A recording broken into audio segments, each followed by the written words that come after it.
Hey guys, welcome to Sleep Talks channel, and in this video I'm going to talk about what to do at night when we cannot fall asleep.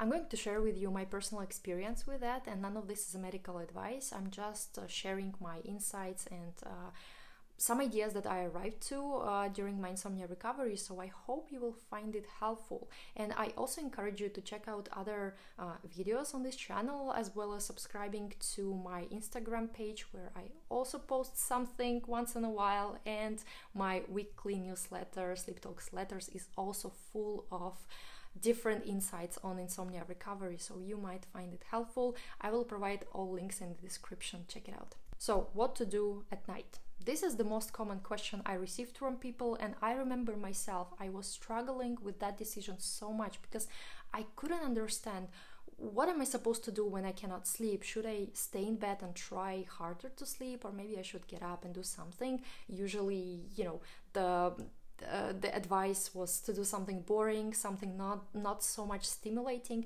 and I've tried that. I've tried so many things, and actually nothing worked. The anxiety and frustration that was building up from me not sleeping was growing with each minute, and then I was just hating the whole night. And naturally, next time when let's say in the evening, I was already preparing for that night of suffering when I cannot sleep, and I really hated my wakefulness hours. But little did I know at that time that how we spend wakefulness at night can determine which way we are going to go, whether we are going to move towards the recovery, towards more peaceful sleep, or we are going to struggle more, we are going to get stuck with insomnia. This kind of decision, what to do at night, is very important, because it can basically impact our whole journey. So I'm going to give you some pointers that might tell you which direction to go, which activities might be more useful for the recovery. And I want to start with explaining what can be considered a good nighttime activity. In my opinion, a good nighttime activity is something that has two qualities. First, it is not connected to sleep. It cannot have anything to do with sleep, with the intention to get more sleep, because the moment when we begin to do something to sleep, we begin to apply effort. And therefore, the more we apply effort, we expect in return that we will get certain outcome. Therefore, the anxiety grows, the pressure to sleep grows, so does the hyperarousal. And when we are in that kind of hyper state, it is natural that we cannot fall asleep. Anything that we do with the intention to make sleep happen is going to backfire. We are going to be more awake. So therefore, anything that has to do with sleep is something that is super counterproductive. That means if we do something, let's say we do sleep meditation, it is obviously that by meditating we are trying to get more sleep. And of course, there's nothing wrong with meditation, and there is nothing wrong with sleep meditation. But when we acquire that fear around sleep itself, when we begin to chase sleep, this is usually so problematic, especially with this type of mind practices, because we will be constantly focused on sleep itself. So instead of kind of letting go of the desire to chase sleep and doing something else, we are getting ourselves more frustrated, maybe more focused and pressured to sleep, and therefore we get the opposite result. So definitely any activity that has intention to sleep is going to kind of backfire. So a good activity has nothing to do with that. The second quality of such activity is that you genuinely find it pleasant, maybe you find it meaningful, or just non-pressuring. And that is so important. I want to highlight the word genuinely, because we cannot trick our minds. We cannot do something like, okay, let me read the book, but deep inside I'm hoping that I'm going to sleep, because that will also backfire, because we cannot fool ourselves. Remember that activity has to change the way we perceive wakefulness, because currently when we struggle with sleep so much and we try a lot of things, to us, when we think about wakefulness, all we can think of is the time spent struggling, time spent with a lot of frustration, a lot of pressure, trying this and that without any success, high hyperarousal and things like that. So in general, when we think about wakefulness, we usually have this very unattractive picture in our mind. So any activity that can change that picture, that can change the way we look at wakefulness, is something that can lead us towards recovery. And it could be literally anything. It can be, yes, you can go and watch TV when you feel like watching TV. It can be reading a book, listening to your favorite podcasts.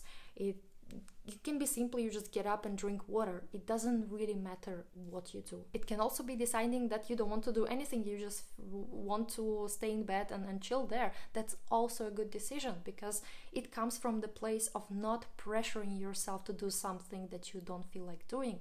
And therefore, taking that pressureless approach, the path of least resistance, is usually so beneficial, because then we realize that we are not the prisoners of the night. We can choose to do something that we find meaningful, that we find that we feel like doing it. And then that mind picture about wakefulness starts shifting.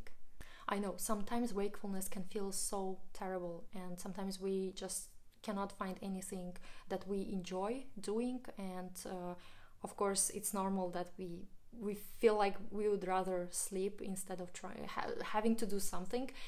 But at the same time, we need to face the hard truth here, is that we cannot force sleep. No one in the world can fall asleep on command. Sleep is something that happens to us, something that comes without asking us whether we want it or not, and it will always come in its own time. We have no control here, and we need to come to understanding with this kind of truth, and then knowing that it doesn't really matter what we do at night, because sleep is something that will come on its own. Then what makes sense for you to do something that involves a lot of pressure on yourself to make sleep happen, which is impossible, or to move into direction of doing something meaningful for yourself, something that you find at least not pressuring. It doesn't have to be something super fun and super pleasant activity, but at least something that doesn't add up more pressure to the pressure that you already have. And then there is another kind of way to look at nighttime wakefulness, because it is time, right? It is a time resource, meaning that we can look at it as time when we just struggle whole night, but at the same time, it is still the available time that we have on our hands. And especially those of you who always feel like there is not enough time, they don't have time to do something during the day. You have this time right now. You were kind of gifted this time, maybe not in the best kind of settings, but at least this is available time. It is your time. You can own it. It's completely yours, and you can spend it on doing something that you've always been interested in. For example, if you always wanted to study some literature and some topic, this is great. This is a great opportunity. Maybe you want to get better at your job, and there is some course that you wanted to do. This is also can be a nice way to spend wakefulness, because then we use it not to sleep, but to improve ourselves in other areas of life, in somewhere where we actually have certain level of control. So own this time, make it your time. You have full right to spend this time however you want, and make sure that you do things that really, really matter to you. Spending nighttime is about creating a new memory, a memory that is not full of pain and desperation and frustration, but shifting it towards something less pressuring, maybe more friendly. And this is how we can turn an enemy that we usually perceive wakefulness to be into a friend. Then suddenly we find that even if we in the future we can find ourselves awake, we are not resisting so much. We are more at peace. Maybe we even we start looking forward to that wakefulness. And this is great, because what happens in that moment is that the brain kind of receives comment that wakefulness is safe. There is nothing to protect you from. And because it feels safe, it no longer sends you those protective signals that make you hyper-aroused, that make you alert and not sleeping. And paradoxically, what usually happens, the more we feel safe at night, the more we maybe enjoy the night or just find it non-pressuring, the less hyper-aroused we feel, the more welcoming we begin, and therefore they're more likely that sleep will come much smoother and much faster. Give a thumbs up to this video if you found it useful. If you still have some question, you can write in the comments, or you can also follow my Instagram page. This is where I usually collect my questions for my insomnia Q&A episodes, so you have a chance to get into one of such episodes. And definitely check out other videos, for example the one about napping, which is also a very similar kind of dilemma where we don't know whether we should nap or not. I find that many people struggle with that, so you can go to that video and learn something new for yourself. With that being said, thank you for watching this channel. I will see you soon. Bye.